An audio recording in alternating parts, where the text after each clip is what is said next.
Dear students, I am here for your revision of the chapter Nationalism in India, History, Class 10.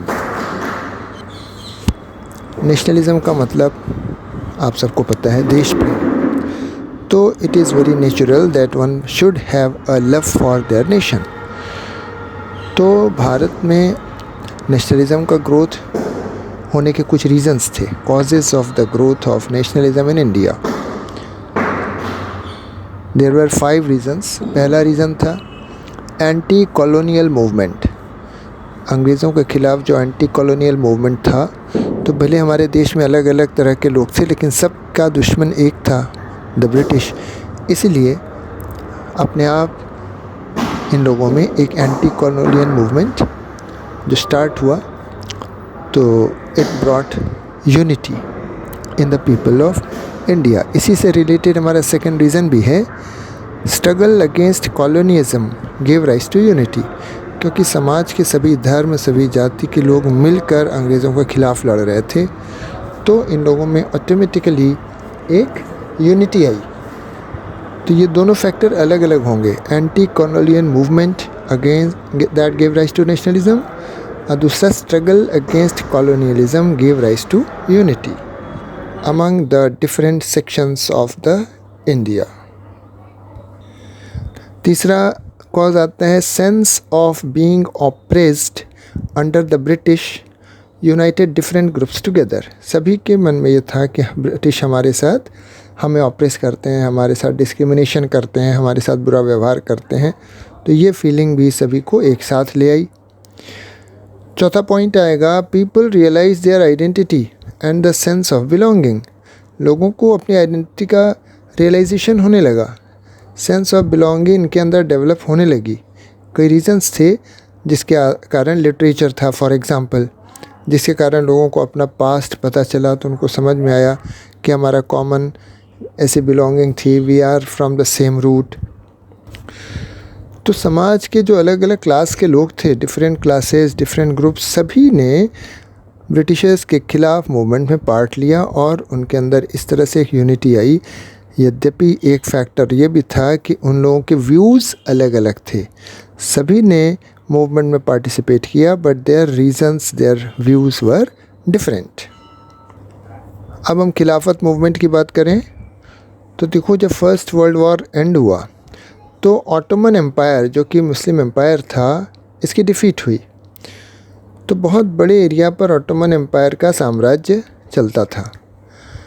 अब Ottoman empire की defeat हुई तो एक अफवाह फैली कि ऑटोमन एम्पायर के जो हेड हैं, खलीफा, spiritual head of the Muslims, उनके साथ एक बहुत ही हार्श ट्रीटी होने जा रही है।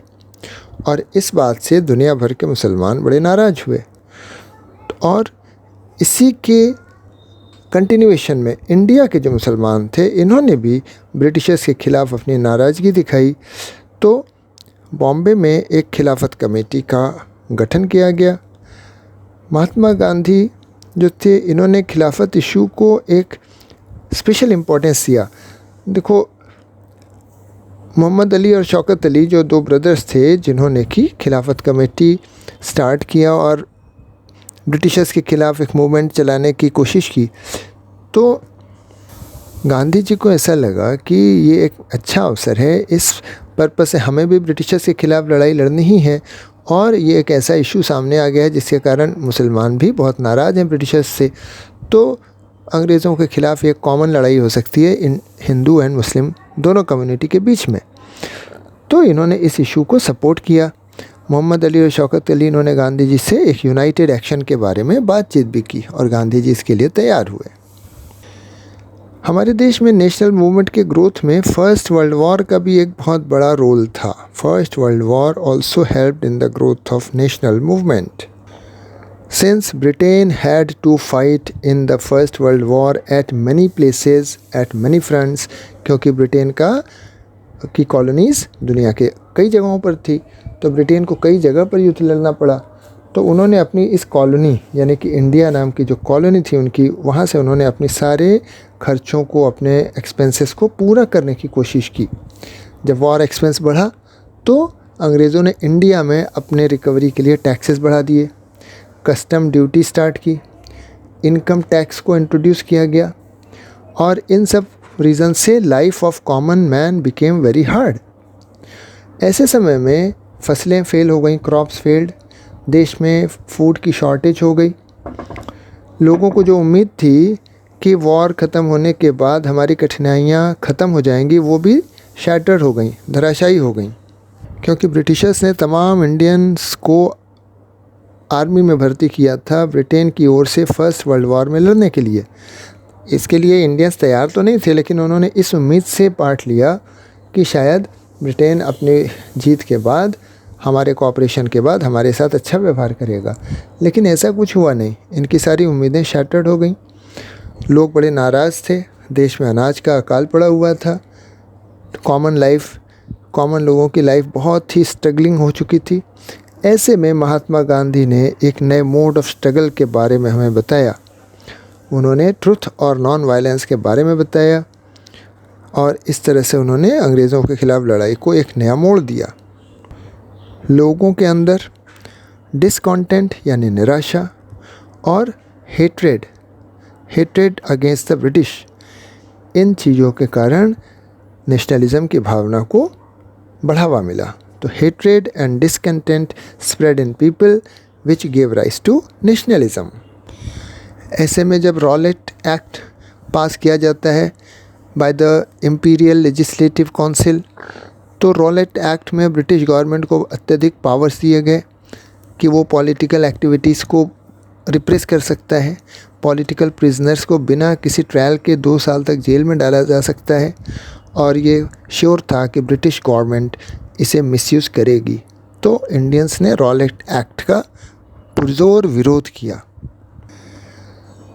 जलियांवाला बाग इंसिडेंस 13 अप्रैल 1919 को होता है, जबकि अमृतसर में जलियांवाला बाग में एक क्राउड गैदर हुआ था।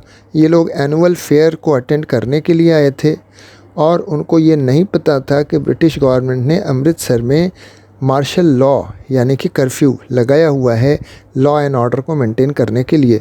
तो वो लोग जलियांवाला बाग में इकट्ठे हो गए, जिसमें बच्चे, औरतें, सभी कोई थे। और ऐसे में जनरल डायर ने कमान संभाली और इन्होंने लोगों को लॉ एंड ऑर्डर तो मेंटेन क्या करवाया, इन्होंने एग्ज़िट को ब्लॉक करके और अपने सैनिकों को फायरिंग करने का आदेश दे दिया निहत्थे लोगों पर जलियांवाला बाग में, जिसके कि hundreds of people where killed. इस बात से भी देश में बहुत रिएक्शन हुआ, बहुत लोग नाराज़ हुए थे। गांधी जी के कंट्रीब्यूशन की बात की जाए तो देखो, फ्रीडम स्ट्रगल में गांधी जी का कंट्रीब्यूशन बहुत बड़ा माना जाता है। 1915 में साउथ अफ्रीका से इंडिया आने के बाद इंडियन पॉलिटिक्स में महात्मा गांधी डोमिनेट करते हैं। आने के बाद उन्होंने 1917 में इन्होंने कैंपेन किया इंडेंचर्ड लेबर्स के अगेंस्ट में। अपनी सत्याग्रह और नॉन वायलेंस की पॉलिसी के अंडर में इन्होंने ब्रिटिश रूल के ख़िलाफ़ मूवमेंट स्टार्ट किया। Gandhi ji organise the people's problems into an organised movement, ये इनका एक बहुत बड़ा कंट्रीब्यूशन माना जाएगा। इन्होंने लोगों के प्रॉब्लम्स को लेके और एक ऑर्गेनाइज मूवमेंट स्टार्ट किया। Gandhi ji was a symbol of peace and brotherhood. अब हम आते हैं why non cooperation was needed, what was the need of non cooperation. तो देखो, गांधी जी ने अपनी बुक हिंद स्वराज में लिखा है कि British could rule on India for such a long time only due to the cooperation of the Indians. अगर Indians ने कॉपरेट ना किया होता तो ब्रिटिशर्स के लिए इंडिया पर इतने लंबे समय तक रूल करना पॉसिबल नहीं था। तो रीज़न था कॉपरेशन ऑफ द इंडियंस, इसलिए इन्होंने नॉन कॉपरेशन मूवमेंट स्टार्ट करने का डिसीजन लिया। अकॉर्डिंग टू गांधी जी, ये जो नॉन कॉपरेशन मूवमेंट कैसे स्टार्ट होगा, सबसे पहले ब्रिटिश गवर्नमेंट के द्वारा दी गई टाइटल्स को लोग सरेंडर करेंगे, सिविल सर्विसेज को बॉयकॉट किया जाएगा, army, schools and British goods को बॉयकॉट किया जाएगा। बस केवल बॉयकॉट किया जाएगा, कोई हार्श मेथड यूज़ नहीं किया जाएगा। लेकिन अगर गवर्नमेंट रिप्रेशन करती है, दमन की नीति लागू करती है इनके खिलाफ, तब एक full civil disobedience movement launch किया जाएगा। पहले तो कांग्रेस ने इसे एक्सेप्ट नहीं किया, लेकिन बाद में 1920 में कांग्रेस के नागपुर सेशन में कांग्रेस ने एग्री किया और तब नॉन कोऑपरेशन मूवमेंट को अडॉप्ट किया गया, लागू किया गया। अब नॉन कोऑपरेशन मूवमेंट को हमें हमारी बुक में 3 पार्ट में डिवाइड किया गया है, टाउन्स में, कंट्री साइड्स में और प्लांटेशंस में।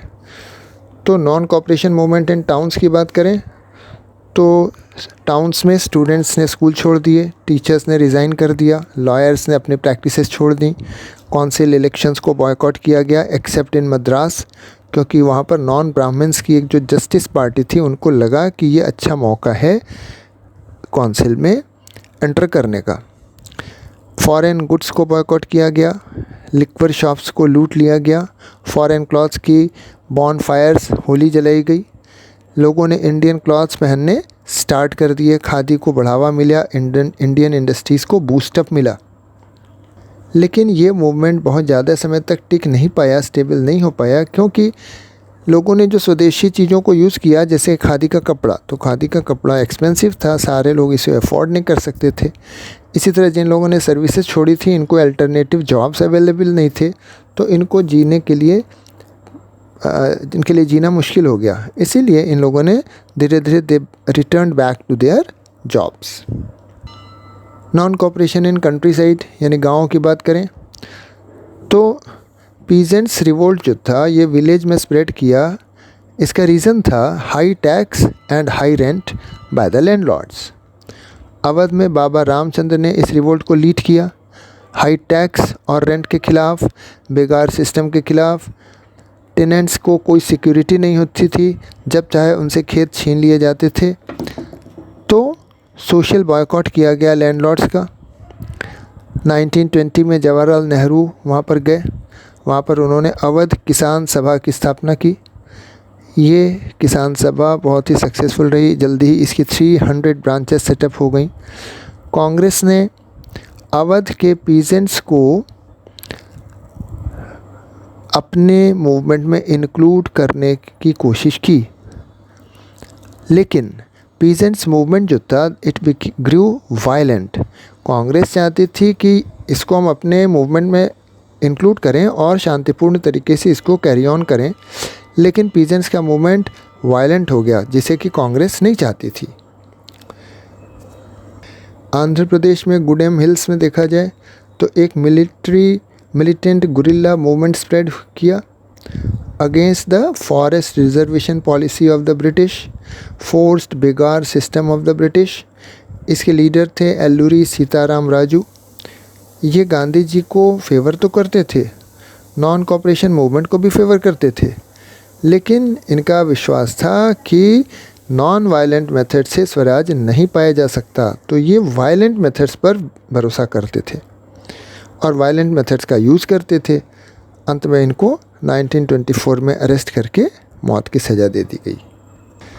Non cooperation in the plantations, तो आसाम के जो प्लांटेशन वर्कर्स थे, इन्होंने अपने अथॉरिटीज़ को डिफाई करके और घर जाने की कोशिश की, क्योंकि उन्होंने सुना था कि अब गांधी राज आ रहा है, गांव चलते हैं, वहाँ हमें अब ज़मीनें मिलेंगी और अब हम नौकरी क्यों करेंगे। लेकिन वो गांव तक पहुंच नहीं पाए, इनको रास्ते में ही पुलिस ने पकड़ लिया, beaten up and they were brought back to the plantations. Gandhi ji का जो नाम था और स्वतंत्र भारत जैसे स्लोगन्स, इन चीज़ों ने मूवमेंट को, नॉन कोऑपरेशन मूवमेंट को काफ़ी दूर दूर तक फैलने में मदद की।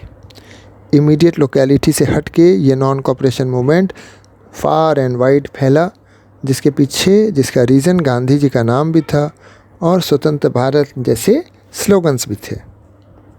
अब नॉन कोऑपरेशन मूवमेंट के बाद सिविल डिसोबीडियंस मूवमेंट स्टार्ट किया गया। तो why civil disobedience movement was started, let us see. देखो, नॉन कोऑपरेशन मूवमेंट जो गांधी जी ने स्टार्ट किया था उसका तरीका था नॉन वायलेंट, लेकिन कई जगहों पर यह मूवमेंट वायलेंट हो गया, तो गांधी जी ने इसे विड्रॉ किया, वापस लिया उनका विचार था, उनको लगा कि अभी सत्याग्रही इसको ट्रेन करने की ज़रूरत है एक मास मूवमेंट के लिए। अच्छा, अगर जो बॉयकॉट की बात करें तो कई कांग्रेस लीडर्स जो थे ये मास स्ट्रगल से टायर्ड अप हो चुके थे और वो चाहते थे कि इलेक्शंस में पार्ट लिया जाए और काउंसिल के अंदर रह के ब्रिटिश गवर्नमेंट का और उनकी पॉलिसीज़ का अपोज़ किया जाए। जवाहरलाल नेहरू और सुभाष चंद्र बोस ये रेडिकल्स में माने जाते हैं, तो ये एक रेडिकल मूवमेंट चाहते थे और इनकी डिमांड थी full independence. Due to the world wide economic depression, सारी दुनिया में जो आर्थिक मंदी का दौर चल रहा था, इस कारण कंट्री साइड हमारे देश का जो था, गांव का जो क्षेत्र था, वो बड़ी उथल पुथल के माहौल में चल रहा था। वहाँ अशांति थी, लोगों के अंदर निराशा का माहौल था, टर्मोइल थी।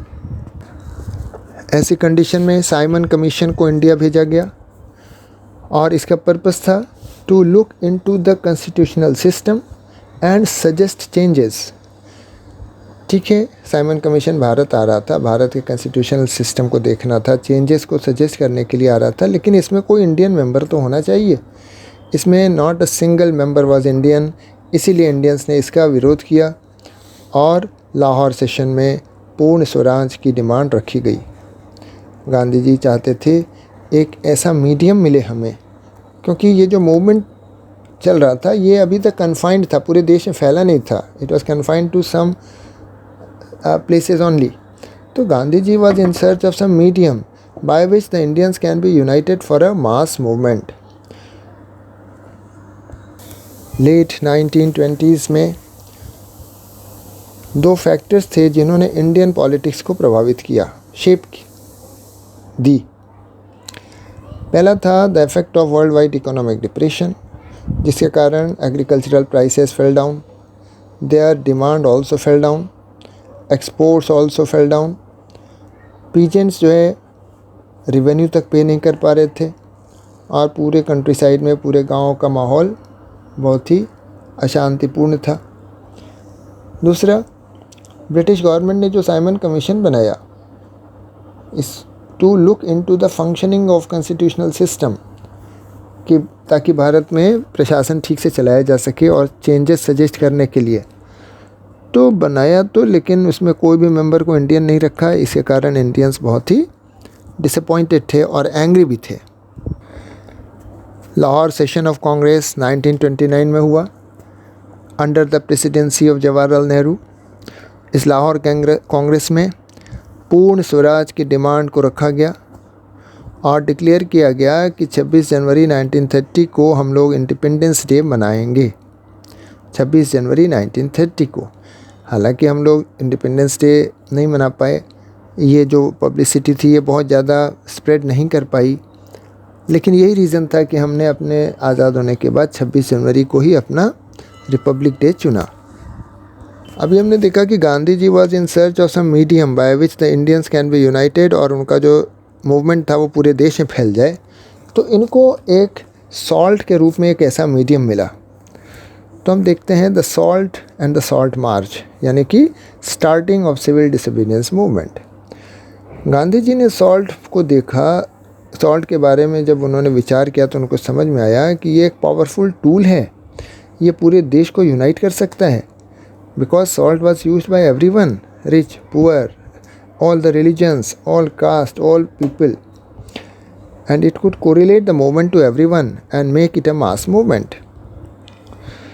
तो 31 जनवरी 1930 को गांधी जी ने लॉर्ड इरविन को एक लेटर भेजा जिसमें इनकी 11 डिमांड्स थीं। डिमांड्स को कोशिश की गई थी कि सारे क्लासेस, भारत के जितने भी लोग हैं सभी क्लासेस के लोगों की कोई ना कोई डिमांड रखी जाए, और इनमें सबसे मेन डिमांड थी कि सॉल्ट टैक्स को हटाया जाए, और अगर ये डिमांड इनकी नहीं मानी जाएगी तो Congress would launch a civil disobedience movement. Irwin ने कोई रिस्पांस नहीं दिया, इनकी मांगों को एक्सेप्ट किया नहीं, तो गांधी जी ने सॉल्ट मार्च स्टार्ट किया 78 वॉलंटियर्स के साथ फ्रॉम साबरमती आश्रम इन अहमदाबाद टू डांडी। 6 अप्रैल को ये लोग डांडी पहुँचे। वहाँ पर इन्होंने नमक कानून को तोड़ा। कैसे तोड़ा? सी वाटर को बॉयल करके नमक बनाया, बस, और इस तरह से इन्होंने नमक कानून को तोड़ा। 2 मूवमेंट थे जो कि गांधी जी ने स्टार्ट किए, non cooperation movement and civil disobedience movement. अगर हम दोनों को कंपेयर करें तो देखो, नॉन कोऑपरेशन मूवमेंट जो था ये 1920 से 22 के बीच में स्टार्ट किया गया, जबकि सिविल डिसोबीडियंस मूवमेंट ये 1930 से स्टार्ट किया गया 34 तक। नॉन कोऑपरेशन मूवमेंट जो था, इसको स्टार्ट करने का रीज़न था जलियांवाला बाग ट्रेजेडी के कारण जो नाराज़गी थी, और सिविल डिसोबीडियंस मूवमेंट स्टार्ट हुआ था साइमन कमीशन के इंडिया अराइवल के रिस्पांस में। इसी तरह नॉन कोऑपरेशन मूवमेंट का जो एम था वो था स्वराज, यानी कि सेल्फ गवर्नमेंट, जबकि सिविल डिसोबीडियंस मूवमेंट का एम था कंप्लीट इंडिपेंडेंस, यानी पूर्ण स्वराज। और चौथा पॉइंट आता है कि non cooperation movement was supported by almost all sections of the society, जबकि सिविल डिसोबीडियंस मूवमेंट जो था इसमें दलित लोगों ने फुली पार्टिसिपेट नहीं किया था। अब जब गांधी जी का सिविल डिसोबीडियंस मूवमेंट चल रहा था तो इसमें भी वायलेंस आने लगा। तो वाइड स्प्रेड वायलेंस के कारण गांधी जी ने 1931 में अपने इस मूवमेंट को कॉल ऑफ किया, बंद किया, और इरविन के साथ एक पैक्ट किया, entered into a pact with Irwin. तो ये जो गांधी इरविन पैक्ट हुआ, इसके अकॉर्डिंग गांधी जी ने एक्सेप्ट किया कि ठीक है भाई, हम राउंड टेबल कॉन्फ्रेंस जो लंदन में होगी उसमें पार्ट लेने के लिए तैयार हैं, हम इंडिया के रिप्रेजेंटेटिव बन के राउंड टेबल कॉन्फ्रेंस में पार्ट लेंगे। और इसके बदले में ब्रिटिश गवर्नमेंट ने भी अग्रीड किया कि वो पॉलिटिकल प्रिजनर्स को रिलीज़ कर देगी। गांधी जी लंदन गए, पार्टिसिपेट किया, लेकिन कॉन्फ्रेंस फेल हो गई क्योंकि ब्रिटिश गवर्नमेंट अपने हठ पर अड़ी हुई थी। गांधी जी वहाँ से निराश होकर इंडिया आए, और यहाँ आने के बाद इन्होंने देखा कि यहाँ पर ब्रिटिश गवर्नमेंट ने फिर से रिप्रेशन का दौर स्टार्ट कर दिया है, लीडर्स को अरेस्ट करना स्टार्ट कर दिया है। तो गांधी जी ने आने के बाद फिर से सिविल डिसोबीडियंस मूवमेंट स्टार्ट किया। अलग अलग सोशल ग्रुप्स ने सिविल डिसोबीडियंस मूवमेंट को अलग अलग रीज़न से ज्वाइन किया था। जैसे यूपी के जाट और गुजरात के पटीदार जो थे, ये लोग ट्रेड डिप्रेशन से परेशान थे, फॉलिंग प्राइसेस के कारण ये लोग प्रभावित थे। उनके लिए फाइट फॉर स्वराज जो था, हाई रेवेन्यू के खिलाफ लड़ाई थी। इसलिए जब 1931 में इस मूवमेंट को कॉल ऑफ किया गया, जबकि रेवेन्यू तो गवर्नमेंट ने कम किया ही नहीं था, तो ये लोग निराश हुए, और दोबारा जब इसे 1932 में स्टार्ट किया गया तो they did not join it. इसी तरह स्मॉल एंड पुअर फार्मर्स की बात करें तो ये लोग रेवेन्यू कम करना भी चाहते थे, और साथ में ये चाहते थे कि उनका जो अनपेड रेंट है वो भी माफ़ कर दिया जाए। इसके लिए इन्होंने कई रेडिकल मूवमेंट्स भी ज्वाइन किए।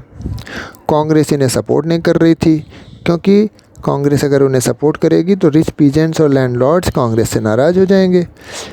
इससे कांग्रेस ने उनको सपोर्ट नहीं किया। तो इस तरह से relation between Congress and the poor peasants ये अनसर्टेन बना रहा। पुअर पीजेंट्स को कभी कांग्रेस पर भरोसा नहीं हो पाया। बिजनेस क्लास की बात की जाए तो इंडियन मर्चेंट्स और इंडस्ट्रियलिस्ट जो थे वो चाहते थे कि फॉरेन गुड्स के इंपोर्ट को कंट्रोल किया जाए। They wanted a protection against import of foreign goods, और ये चाहते थे कि ऐसा फॉरेन एक्सचेंज रेशियो हो जिससे कि इंपोर्ट डिस्करेज हो, क्योंकि जब इंपोर्ट ज़्यादा होगा तो उनके प्रोडक्शन का सेल नहीं होगी। एक्सपोर्ट को वो इनकरेज करना चाहते थे और इंपोर्ट को डिस्करेज करना चाहते थे।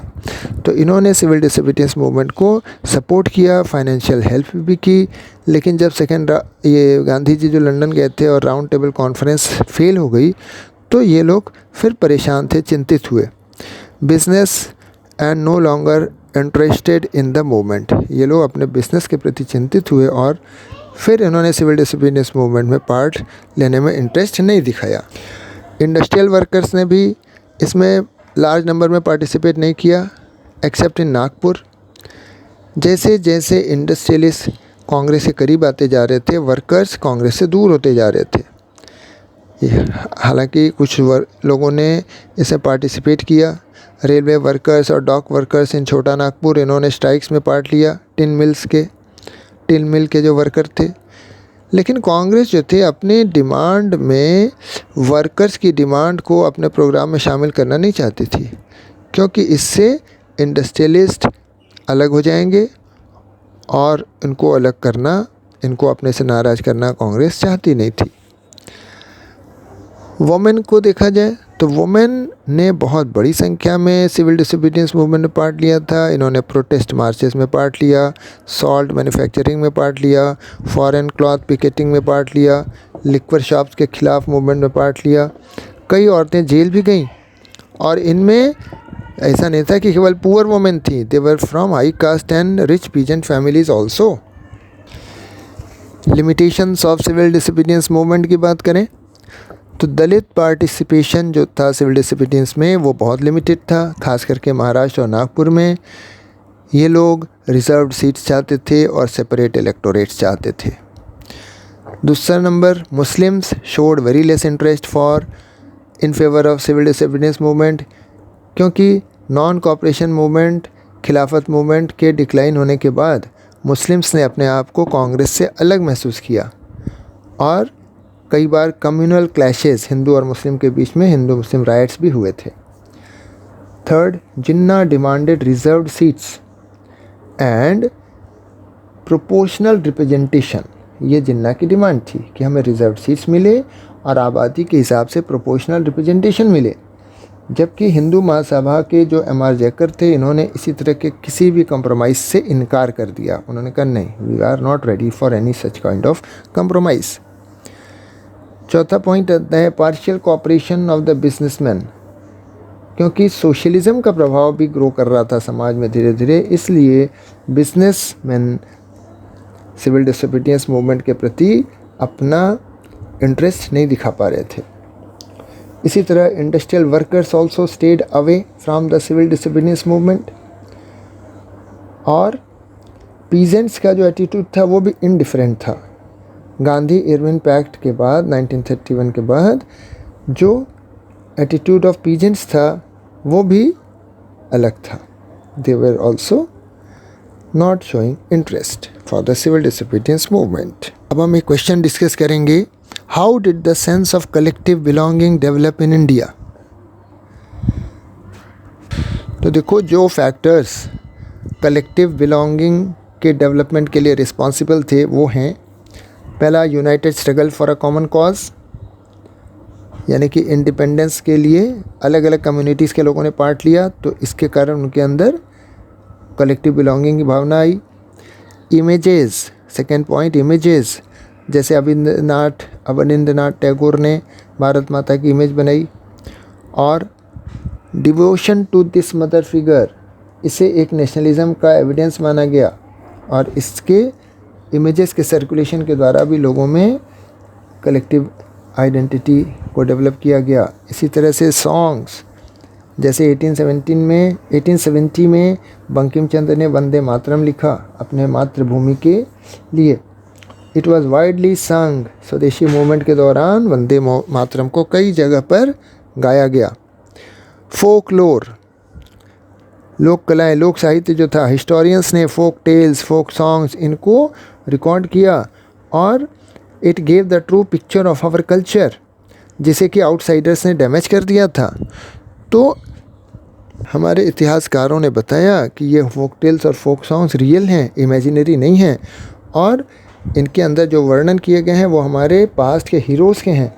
इसे डैमेज करने की कोशिश आउटसाइडर्स ने की है।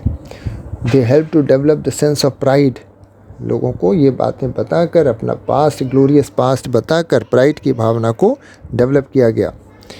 इसी तरह flags, during the Swadeshi movement in Bengal tricolour flag बनाया गया, जिसमें रेड, ग्रीन और येलो कलर थे, इसे डिज़ाइन किया गया।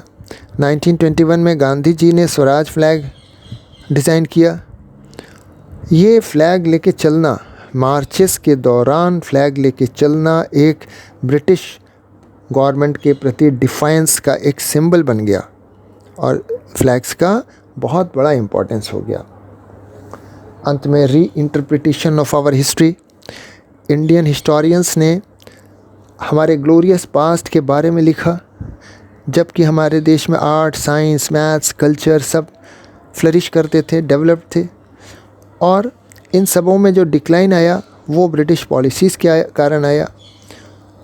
और ये इंटरप्रिटेशन रीइंटरप्रिटेशन इसलिए भी ज़रूरी हो गया था कि क्योंकि ब्रिटिश राइटर्स ने हमारी हिस्ट्री को तोड़ मरोड़ के गलत तरीके से पेश किया था, तो हमारे राइटर्स ने रियलिटी को बताया, लोगों को दोबारा इन बुक को रीइंटरप्रेट किया ताकि लोगों को हमारे ग्लोरियस पास्ट का, हमारे ग्लोरियस पीपल का पता चले और अपने प्राउड फील करें लोग।